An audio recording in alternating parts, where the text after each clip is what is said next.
সিয়াম কিছুদিন আগে একটা জায়গায় কমেন্ট করেছিল যে ম্যান সিটি যদি জিতে যায় সে এসপির পি তার প্রাক্তনকে কল দিয়ে সে বলবে আই লাভ ইউ। ফোনই ধরতেছে না, তোমাকে এখানে ইগনোর করতেছে। এই হ্যালো, আসসালামু আলাইকুম। ওয়ালাইকুম আসসালাম, কে? আমি সিয়াম, চিনতেছ না? ও,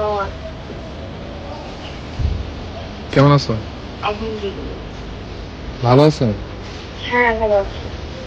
আমাকে ছাড়া তুমি ভালো আছো? হ্যাঁ, আলহামদুলিল্লাহ। আমি শুনলাম তুমি নাকি এখন আমাকে ভালোবাসো।